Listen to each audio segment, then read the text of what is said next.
Well, hello, hello, Young and the Restless Daily Recap fans. Today's Young and the Restless Recap is for Thursday, August the 4th, 2022. Thursday, August the 4th, 2022. Today's Young and the Restless, I think we're back to, well, Young and the Restless does kind of move slow anyway, but a slower pace. We've got Diane just popping up to the Abbott house at all hours of the night, all hours of the evening, doesn't make a phone call, pops over with a little gift for Harrison, some grief books. Now, mind you, she didn't even check to see if Kyle or Summer were home because they're Harrison's parents and they would be the one to approve or not approve of the books, you know. So she walks in and Ashley answers the door and she's like, what on earth are you doing here? Letting her know, bottom line, you didn't call, you're popping up yet again. And so she walks right on in. Well, hello to you, Ashley. And Ashley was headed out, okay, because she's headed out to meet with Nikki and Phyllis. And so Ashley lets them know, I will be back real soon. I mean, real soon. So, like, don't get comfortable, Diane. Don't try anything because I'm coming back. So Diane comes in and she tells him she bought some grief books and she just wanted that perhaps they could help. But of course, she would want everybody's approval first. So uh, Jack takes a look at the books and oh, they're so thoughtful. And oh, thank you, Diane. I mean, I should have thought of this. She's so instrumental in helping the family with Harrison through this grief. And of course, Diane has to go through her tearful. I'm trying to, part of this is make up for, the loss of time and the grief that I caused our son Kyle, and if I could help our grandson. Oh, and she's just pulling strings and oh, she's made mistakes and she has to get a little Kleenex and she's apologizing and Jack is just soaking it all in. He is just, I don't know what to say about Jack Abbott. He is just a magnet for manipulative women. Magnet, falls right into it. From Sally, and I'm just starting recently because in the past, the same thing, come on. Diane was in that web, springing that web around him years ago. But he tends to just love it for some reason. Love saying, no, I don't, my eyes are wide open. I see what I'm getting into and walks right into it. With Phyllis, at least Jack completely knows her inside and out. And come on, Jack has conspired to get her back into a relationship with her, even when she's in a relationship with Nick. Jack's still trying. Oh, he's sitting there watching her every move and supporting her and listening to her, except for now. See, now he's listening to Diane. I'm only doing this for Harrison. Come on. No, you're not. So they're talking and she thanks him. And then he thanks her. She's thanking him. So everybody's thanking each other with this. But she stands up because he's over by the table and she has to bring up Phyllis. And when she brings up Phyllis, he stands up and walks to the table. And she goes, no, I know that, this is not a topic and I probably shouldn't be bringing up Phyllis, but, Phyllis, she might as well say the name 50 more times, but Phyllis. And so she goes, I just want to thank you for what you did for me in the park with Phyllis. I mean, yeah, I suppose I deserve some of the things she says about me. See, and it's comments like that.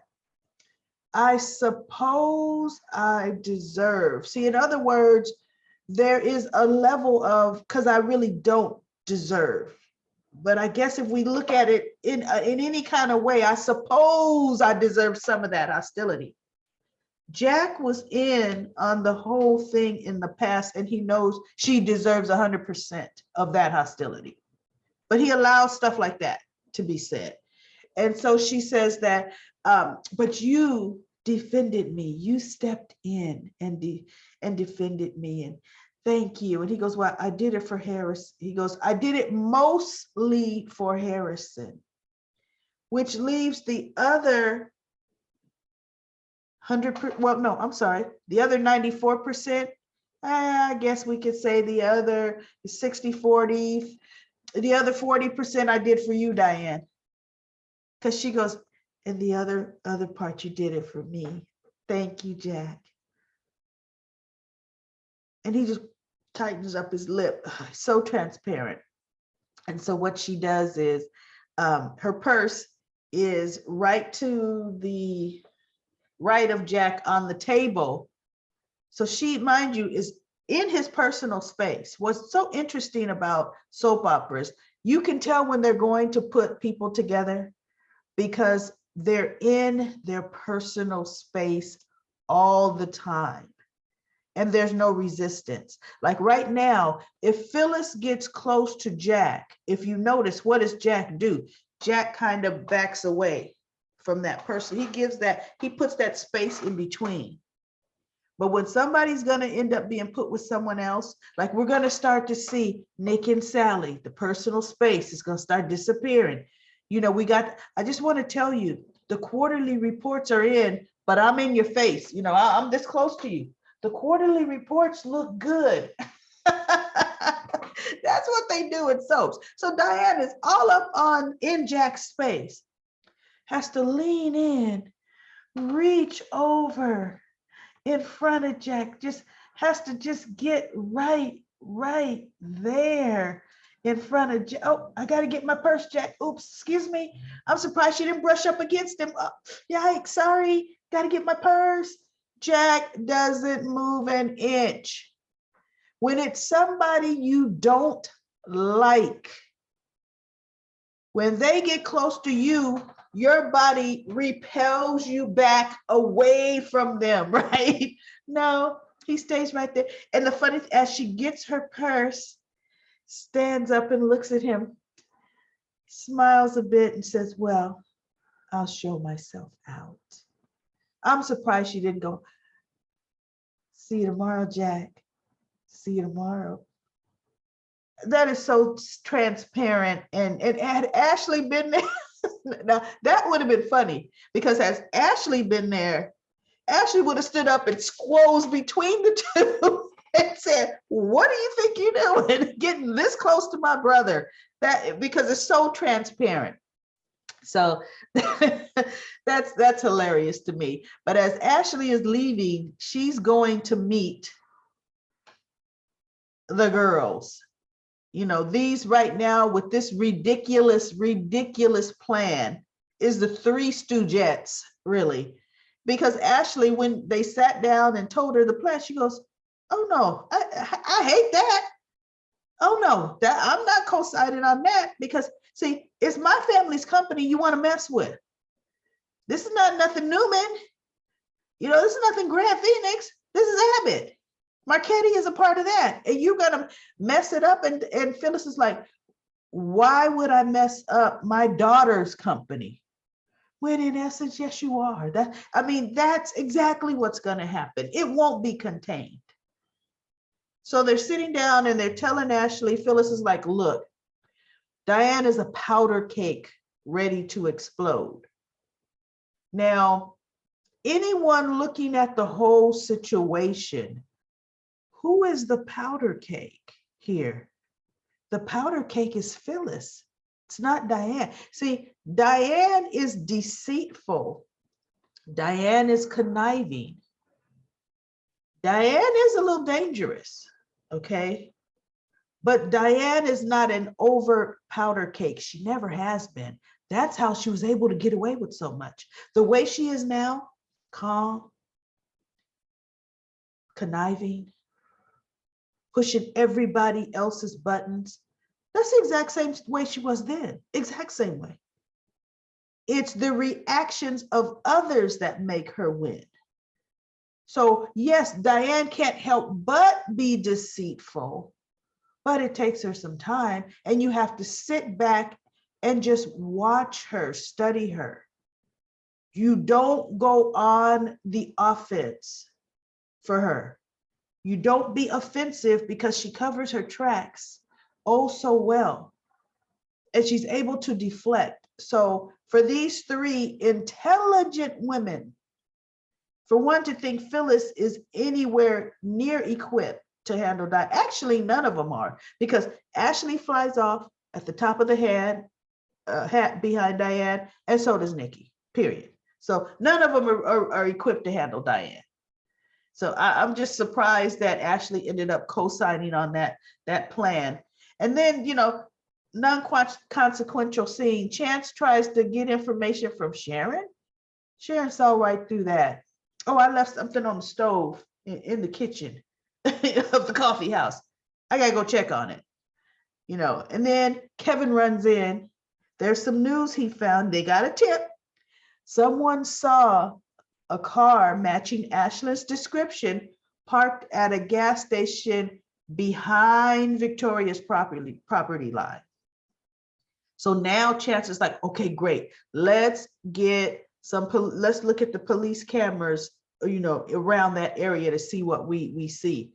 Let's see if the cameras are all going to be disabled. Let's see how that's going to work. So now we have Nicholas. No, let's go to Sally and Adam. Sally played Adam like a fine-tooth fiddle. I kind of liked seeing Sally Spectra in Sally Spectra mode. She tantalized, just dangled information in front of Adam. Like, she let him kind of know, oh, I'm still at Newman Media.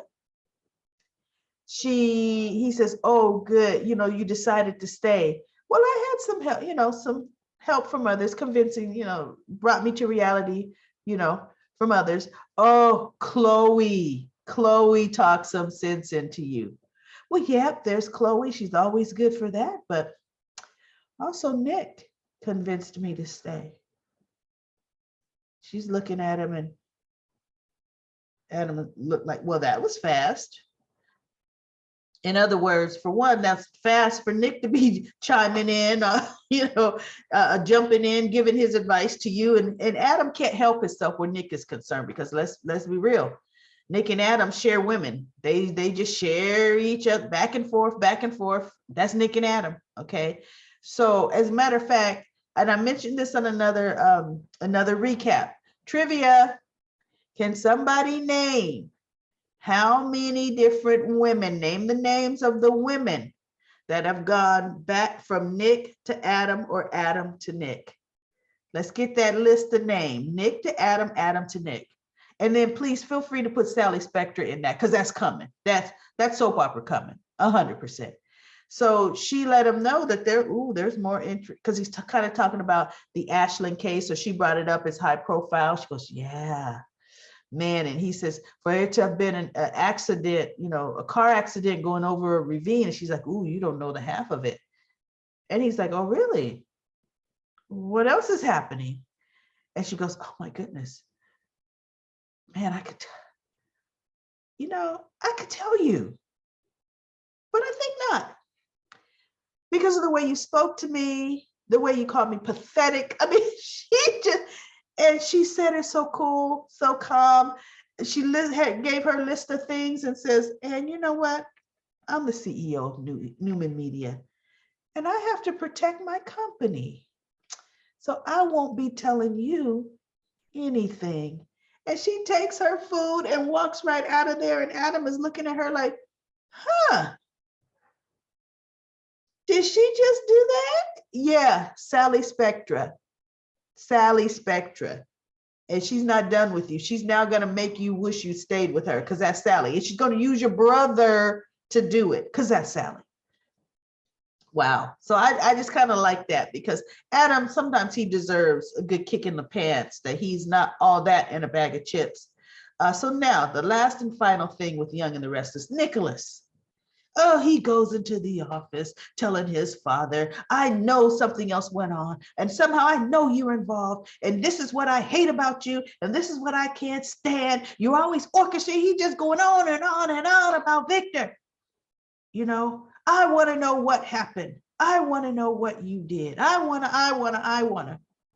So finally, Victor had enough of it, period, and told him, Ashlyn Locke was found dead on the floor by the fireplace by my security team while you and Victoria were outside.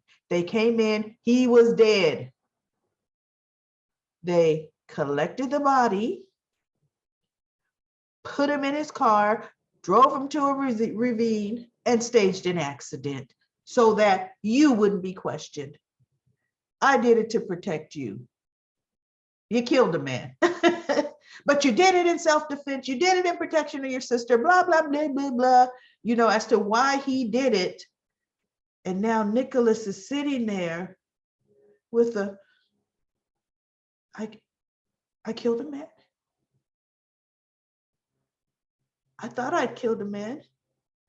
I didn't want to believe I killed a man, but I killed a man. I took a human life. Did you want to know, Nick, or did you not want to know? See, that's the problem. Victor knew you didn't want to know. You did not want to know. You can't live with that. But now, since you're going to do this day in, day out, now you know. Now what you going to do about it? Now that you do know. I was like, okay. I like the way Victor finally threw it in his face, but Victor made it worse. See, Nicholas did not commit a crime. It was an accident. It was an accident, okay? Period. Had they called the police, which they were waiting for the police to come, okay? Had Chance gotten there, a whole investigation would have happened. Nicholas would not have gone to jail for that. Ashlyn was being violent to Victoria. Nicholas stepped in. And now, like, even with the leads that Chance is getting, the car was parked behind Victoria's property at a gas station, showing Ashlyn's intent to hide from anyone else, that he was not parked in front of her house so nobody could place him at her house. He was going to hurt her or kidnap her, period. See, but that would have come out. His intent to sneak in there nefariously to Victoria's house from the back.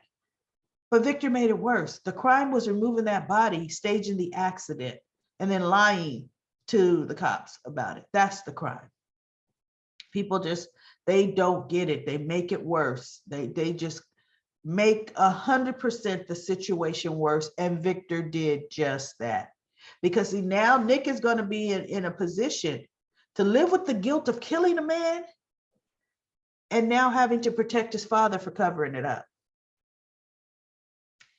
The plot thickens. How long can Nicholas keep this up?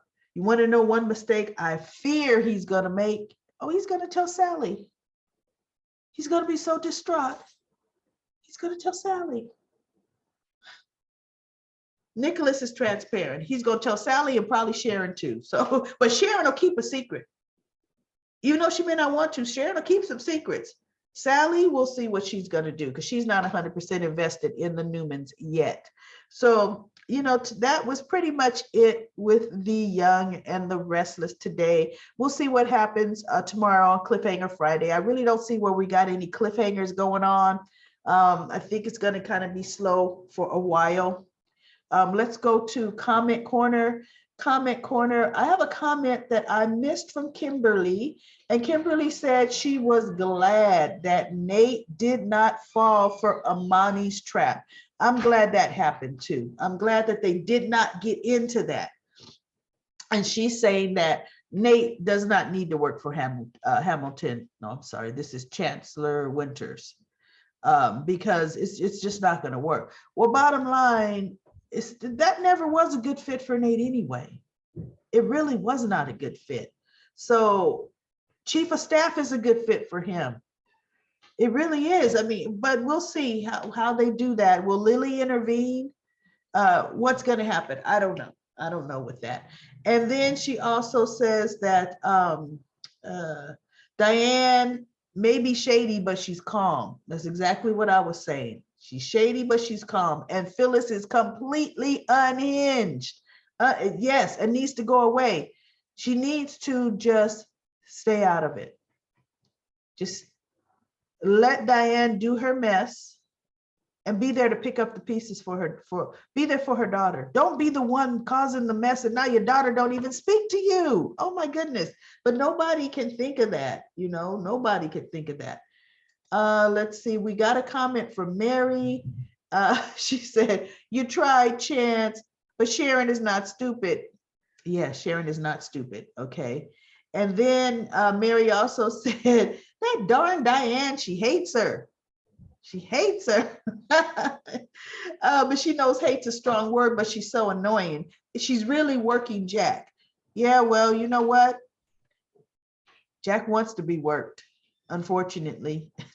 Jack is willing to let Diane work him over and work him over really good. She liked the way Sally put Adam in his place. I loved that too. And the look on his face. Wow. Yeah. He looked at her like, girl, I didn't know you had that in you. What? And then Monique says, Phyllis is trying too hard to discredit Diane. People tend to be on their best behavior when they know they're being watched. Of course they do. And Phyllis is trying to force it. She is going to be the one standing in the dust. Yep, that's exactly what's going to happen.